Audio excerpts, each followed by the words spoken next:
He's going to celebrate his 90th birthday this week.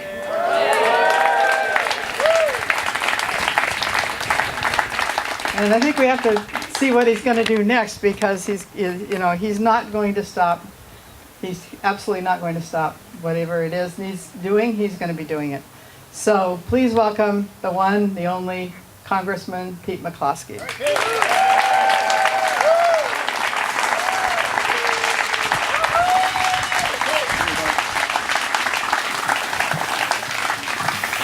for you. I'm going to do that. What do I do with it? Flip it on.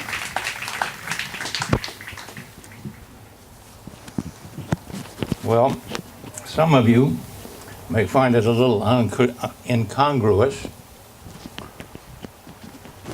when Joan was 10 years old and working on her first protest in Palo Alto.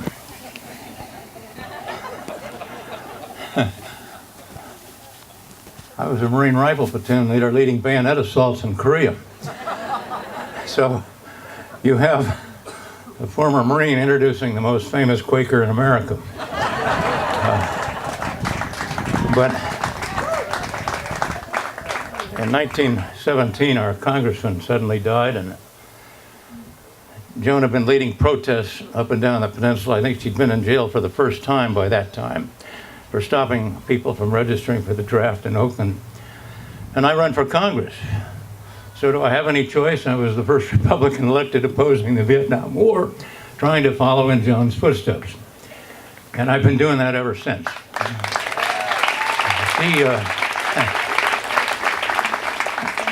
We celebrate her for the environment, and she and I come from a town, as my wife does, that can still hear the coyotes howling at night in Woodside.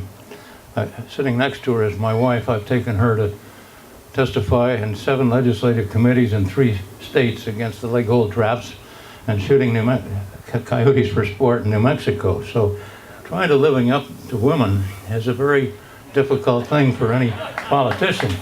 Is the mayor still here? He knows more than most.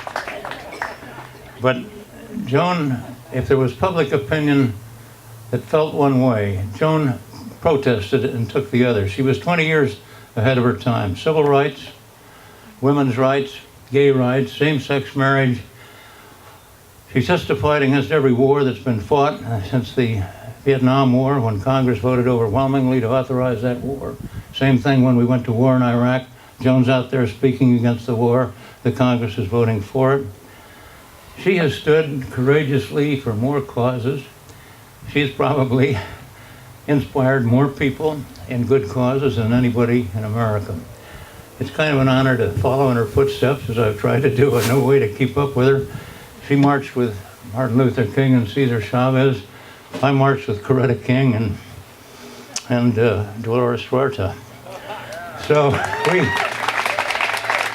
but the message of Joan, as the first speaker said, is a message of hope. That you don't get in despair. You can watch Fox News and be in despair, as most of us are most of the time, wondering which of these 2 guys is going to badger the other one into exchanging nuclear weapons. It's a scary time. But the hope that Joan has given to people all over the world, homeless people, poor people in Africa, poor people in Latin America, the time she's gone to jail, I honor her. She went to Hanoi in 1972. I was taking on Nixon in New Hampshire. She goes with presents for the prisoners in the Hanoi Hilton. And I'm wondering if any of her presents ever got through to John McCain and urged him to have the courage to stand up to the president a few weeks ago. So let me have the honor of introducing perhaps the most inspirational woman of our time, Joan Baez.